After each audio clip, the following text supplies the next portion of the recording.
Two Oklahoma City teenagers, 17-year-old John Crownover and 19-year-old James Gregory, were killed instantly last night at this intersection when a car ran through a stoplight and smashed into their car. Today, a passenger in the second car, 25-year-old Kevin Horan, was pronounced dead. In addition, three other young people are in critical condition. Jamie Horan and Jeannie Messner are in Presbyterian Hospital, while the driver of the car that caused the crash, Donald Messner, is in intensive care at the VA hospital.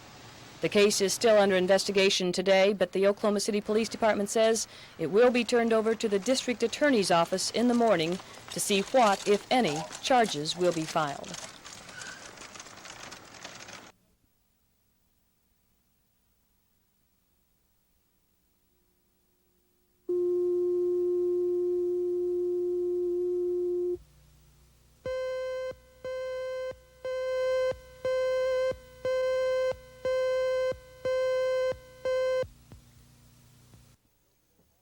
Until today, all four of the robberies remained unsolved. The Lakeshore Bank robbery, November 17th. Three men dressed as painters shoot a guard as they flee. 3 days later, a lone gunman escapes from the downtown Sooner Federal Savings and Loan with a large sum of money. Last Friday, a lone gunman dressed in a business suit robbed the Capital Federal Savings and Loan in downtown Oklahoma City. And the fourth robbery took place yesterday when two armed men with ski masks held up a Sooner Federal branch on the southwest side. The FBI has identified the men who fled from yesterday's robbery in a red truck and later switched to a '73 Ford Maverick with Alabama plates. The names are being withheld until the FBI receives warrants for their arrests. In addition, the FBI has determined one man is responsible for two of the other robberies. With regard to the Sooner Federal Savings in downtown Oklahoma City on November 20th and the Capital Federal Savings and Loan last Friday on December 4th, we have determined that the same individual robbed those two institutions. We have obtained a warrant charging that individual with the robbery of the Capital Federal Savings and Loan. At this time, he has not been apprehended, and because of this, we don't want to disclose his identity. Committing bank robberies is a disease. It seems once an individual commits a bank robbery, he'll do nothing but commit bank robberies. Enright says this man is armed, dangerous, and believed to have robbed banks in other parts of the country, as well as the two downtown banks. Larry Otis, Action 4.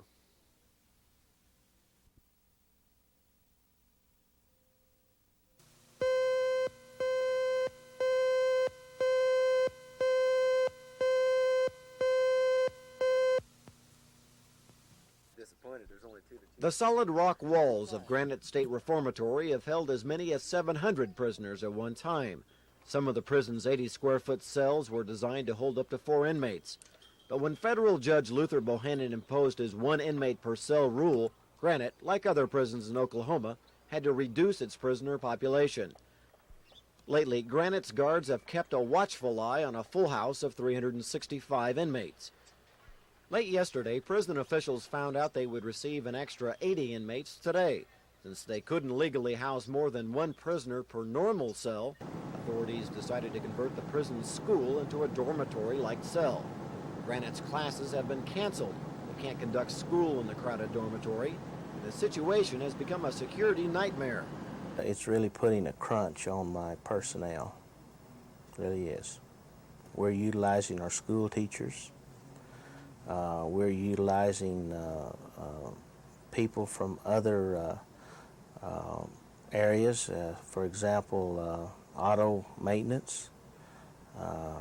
We've pulled security people from the regular shift work that they're working, and security people from what we call our day shifts that are normally assigned other duties.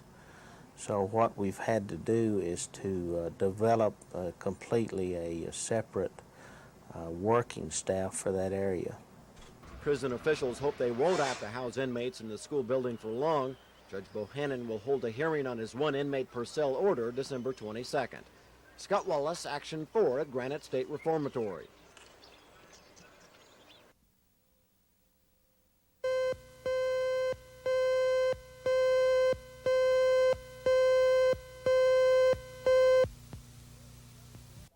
Reds is basically about 2 things. First, it's the story of the stormy, topsy-turvy relationship of radical journalist John Reed and writer Louise Bryant.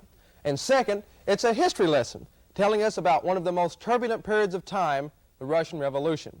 And so combining these two elements, you've got an interesting portrayal of their dynamic relationship set against the events leading up to the Russian Revolution. Warren Beatty produced Reds, he also directed it and co-wrote it, and he probably swept up at night. He also had the starring role as John Reed. Starting in 1915, we see Reed as a radical reporter. He had a passion for things involving life and death struggles for independence. And through his speeches and his writings in such radical publications as The Masses, John Reed was catapulted before the public. In short, Reed believed communism was an answer to the world's problems. We see Reed when he meets Louise Bryant, played by Diane Keaton. Bryant was a lady looking for approval as a writer and as a liberated woman. Beatty talks Keaton into coming to New York with him and becoming involved with a close-knit group made up of activist Emma Goldman, played by Maureen Stapleton, radical editor Max Eastman, played by Edward Herman, and playwright Eugene O'Neill, portrayed by Jack Nicholson. We already see the emotion and energy of a young nation, and we see the beginning of the emotional highs and lows of Keaton and Beatty's relationship. Beatty is always on the go. He's here and there, right in the middle of the radical American labor movement. And one night he comes home from one of his trips, and he's a little late. What is it? It's nothing. You said you'd be back Tuesday, and it's Saturday. Didn't I say I'd be back at the end of the week? The end of the week is Friday. The end of the week is Friday. Saturday's not the end of the week anymore, huh? Jack, you said you'd be back Tuesday. What difference does it make? What do you think I've been doing? Running around listening to the sound of my own voice? How do I know whose voice you've been listening to? Obviously, you like it a lot better than mine. At one point, Keaton has a brief affair with Nicholson. His portrayal of Eugene O'Neill is superb. Later, Keaton and Beatty are married. Beatty couldn't resist any opportunity to go somewhere and promote his causes and beliefs. This eventually puts a strain on the marriage, and a breakup comes about. But later, Beatty plans to go to Russia for the big Holocaust, and he talks Keaton into coming along only as a writing partner. But you gotta have enough sense if you're trying to build up your reputation as a journalist to be in the right place at the right time. I appreciate your Well, advice. the place to be now is Russia. You don't have to tell me what's happening in Russia. I read the papers. Well, come with me. I want to work together as partners. I don't want a partner, and if I wanted to go to Russia, I'd go alone. I wouldn't need you to take me. Louise, Russia is not the safest place in the world for a woman to be alone. You may be a hell of a journalist, but that doesn't make... We see Keaton and Beatty travel from Portland, Oregon to Moscow, encountering resistance and loyalty all along the way. We see their commitments to their writing, people, and to life in general. One of the positive aspects of the movie is a unique device Beatty used to capture the true feelings of the time. He used people as witnesses to fill in for background information. They gave us their opinions and memories. It was very effective. Beatty does deserve a lot of credit for pulling this epic film together. The locations are beautiful, and the technical staff deserve a round of applause. But, out of all this, although I'm going to recommend the picture, I'm doing so with some reservations. Reds has its share of action, but it also has an almost equal share of lulls. 3 hours and 20 minutes was too long when I think they could have done it in 2, maybe 2.5. It's a bit complex at times, it's slow, and takes a while to get going again. But the performances are very good, and I think it makes it all worthwhile. Essentially, the whole thing is John Reed and Louise Bryant's romance with the Russian Revolution thrown in. I'm Dean O'Lally.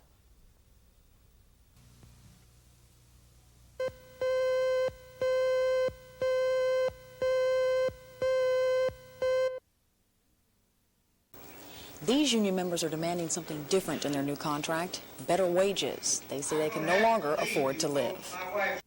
We're basically fighting for human dignity on the job, as well as a decent wage that people can earn a living without having to go to food stamps and welfare also, and for decent insurance coverage and a decent pension for the people. And I think certainly besides the economics, the treatment that the people receive in the plant is certainly less than human treatment, and those things have to be cleared up. The union president flew in from Nashville to give his support. He wasn't the only out-of-stater. From Atlanta came this representative of the AFL-CIO. You see, with the furniture workers in Oklahoma making $3.85 an hour, that means we making the same thing in Georgia. I don't give a damn how much money we make. We ain't no better than the folk here. Yeah. To prove they're all the same, higher-paid workers from Mississippi and Tennessee rallied with their Guthrie brothers and sisters. These united furniture workers know they have a hard, long fight ahead of them. They say they'll rally, march, and picket Guthrie every day until the Oklahoma Furniture Manufacturing Corporation is a decent place to work. Sherry Sellers, Action 4.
Some cattle producers testified at a hearing recently that they could not financially stand the cost of federal regulations aimed at checking brucellosis, a disease which causes heifers to abort.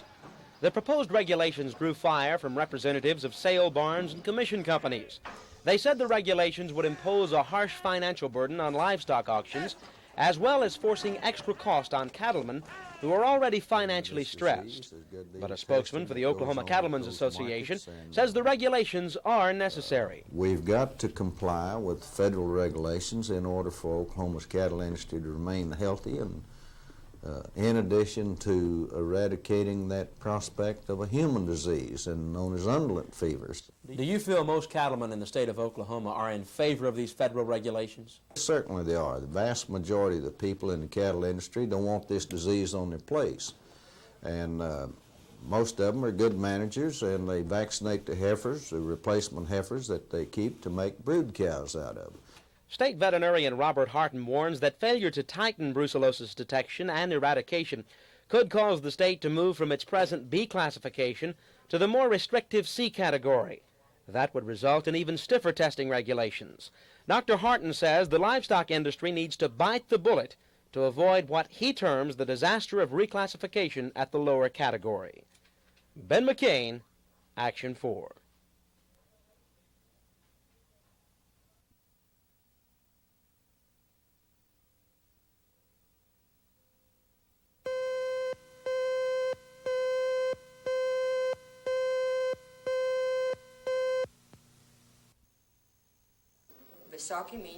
This is Irene Watkins, teaching the language of Polish to students at Harrah High School. Born in Poland, she came to America in 1952 and has lived in Oklahoma the last 12 years. She is vice president of the Polish Club of Harrah and estimates about half of Harrah's residents are of Polish descent. Mrs. Watkins and members of her club are especially concerned with the martial law in Poland.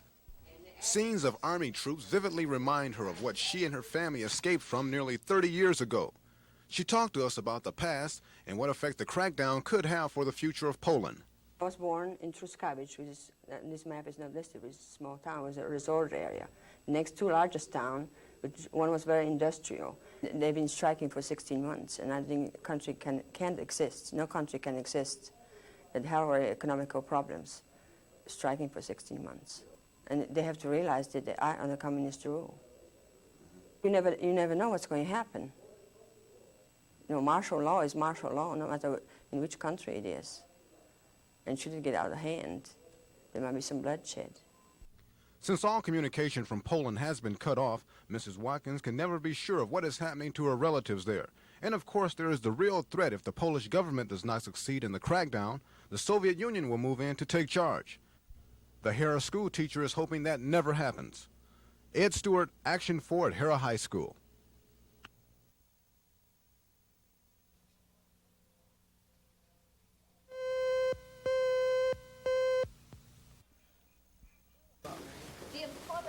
About 1,000 people come to the 45 employment agency offices across the state each day.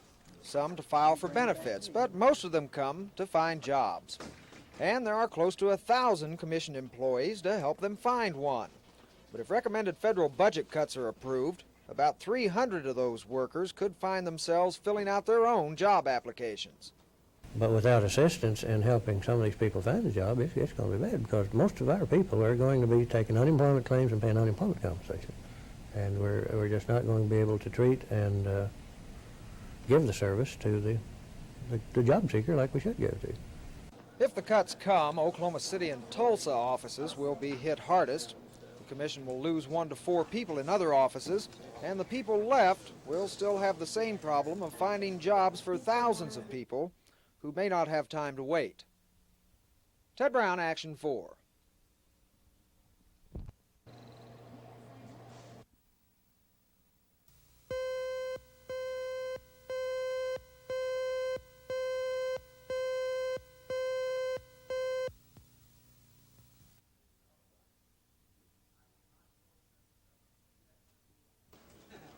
No tap in.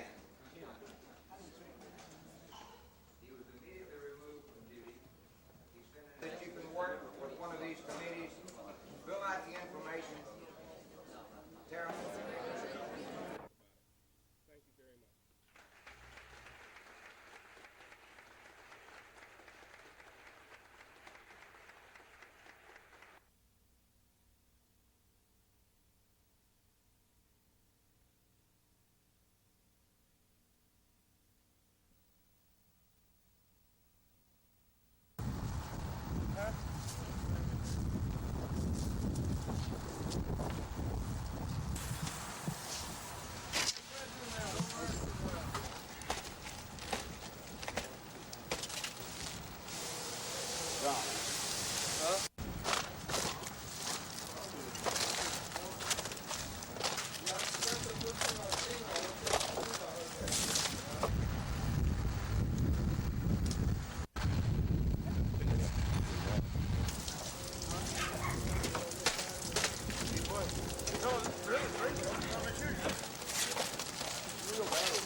Filmways did it to me again.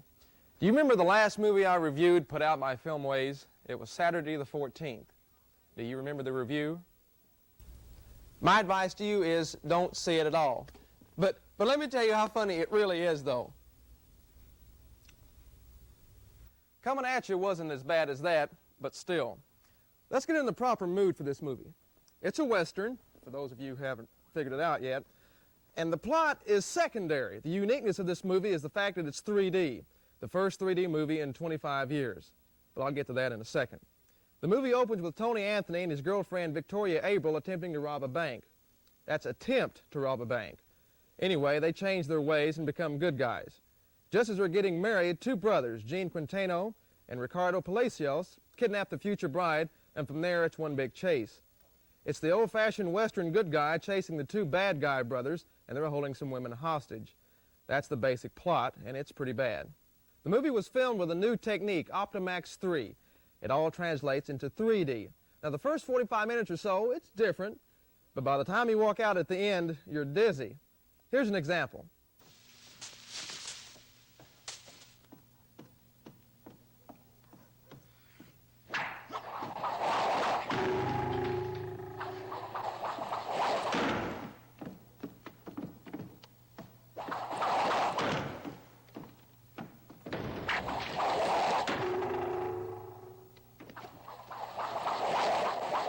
Some of the scenes are disgusting, and in 3D, it's worse. You see the women attacked by bats, and with all the shootings and chaos, it's just too much. The fact that it's 3D, though, does make it ever so slightly realistic. Whether it's coming at you or going away from you, don't waste your time with this film. Ugh, I've got a headache like you would not believe.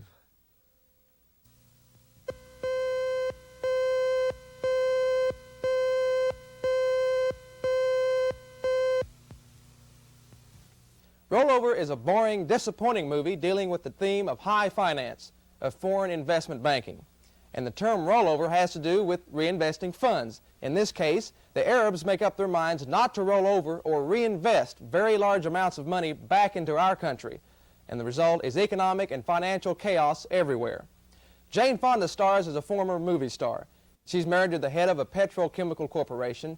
He's mysteriously murdered, and after he's killed, we see a paper on his desk with the account number 21214 written on it. As it turns out, the entire film is a political, romantic, and economic mystery, leading us to what this account is. Chris Christopherson is hired to help her financially suffering company. He takes care of Fonda, though, in and out of the office. It helps to have a degree in economics to understand the dialogue. It's not that bad, but excitement is definitely lacking here. And Chris and Fonda didn't help at all. Let's take a look at the scene with Christopherson and Fonda. They're on the way back to New York after making the financial deal with the Arabs. Well, I guess I should call the cockpit. Have them radio the office with the gory details. Hey, that can work. Your acting can't wait. This can. A little kissy-kissy.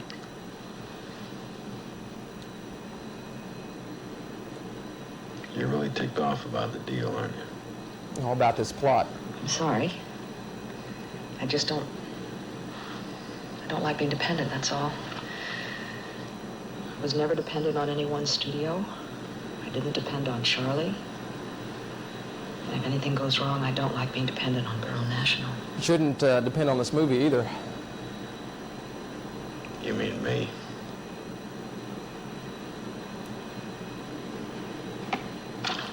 Here.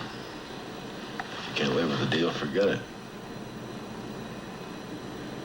Tell New York the terms are unacceptable. This movie's unacceptable. I warn you, I'm a problem. I am a bad person when I get in a corner. This movie should be in a corner in Siberia. Fine. If you get in a corner, tell me to go to hell. I'm not even going to touch that line. The big objection I have to Rollover is, although what happens in the film, no matter how far-fetched the idea, it could be possible. But I didn't feel threatened. There was no sense of reality. With a different script and cast, this film might have worked. They at least got part of the title right. I'd like to call it Roll Over and Play Dead. And as for money, I say it's like fertilizer. It's not any good unless you spread it around a bit.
The lawmakers were the first to admit the reforms were not sweeping, and they realized lawmakers will probably reject a lot of their suggestions.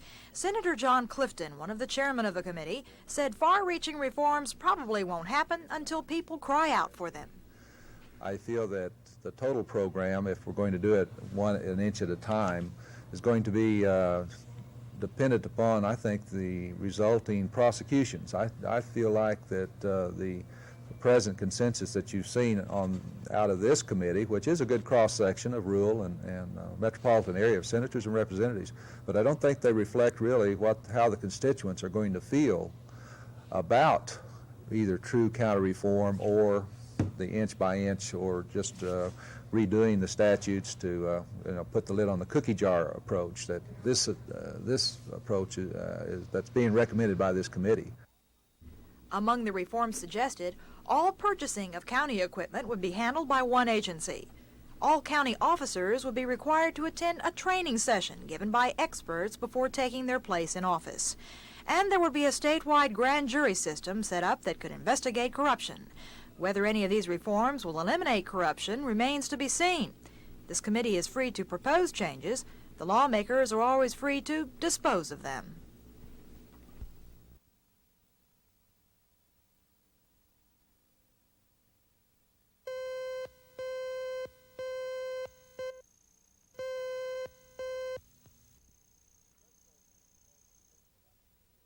Judge Bohannon called the state corrections officials into court to decide if they had violated his 1979 ruling of 1 inmate per cell. Under cross-examination from an attorney representing Oklahoma's inmates, a prison official admitted that the state had indeed temporarily housed more than 1 inmate in some cells recently. The Corrections Department would like Judge Bohannon to allow the double celling of some 300 prisoners, at least until the state can catch up with the recent influx of inmates into the penal system. After hearing the state's case, Judge Bohannon dismissed the criminal contempt charges pending against Corrections Director Larry Meacham and other department officials. Well, I'm very gratified, and I think it really was what I needed and what the state needed, and I guess we'll find out tomorrow if he grants the motion to double cell, and right now I don't know what I'll do if he doesn't.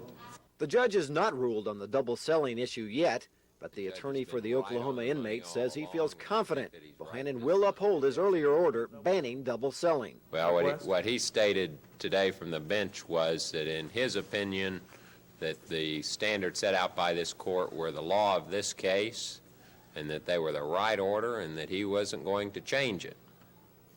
And I take that to be a pretty good indication of where he's coming from on that issue, and I couldn't be more pleased. Judge Bohannon said he had to listen to the state's evidence before he could dismiss criminal charges against corrections officials. He said he'll have to sleep tonight on those civil contempt charges that are still remaining. In the meantime, court has been recessed until 10 o'clock tomorrow, when a court-appointed fact finder will appear to give his view of the Oklahoma prison system. Scott Wallace, Action 4 at the Federal Courthouse.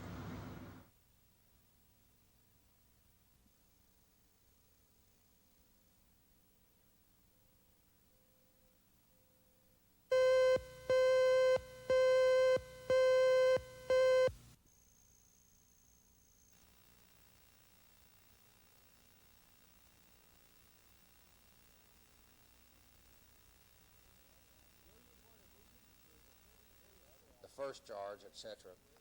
Any other alternative to building new prisons should be considered first, and that is what we're trying to do. We're trying to find additional bed space and make that available to the corrections system, and as a last alternative we would have construction of new prisons. For example, as I've stated before, we have new programs going on at Veneta at the Eastern State Hospital to treat the mentally ill who are incarcerated. And those are facilities that we don't have to construct, but those are bed spaces or cell spaces, whichever you want to call it, that are available to us.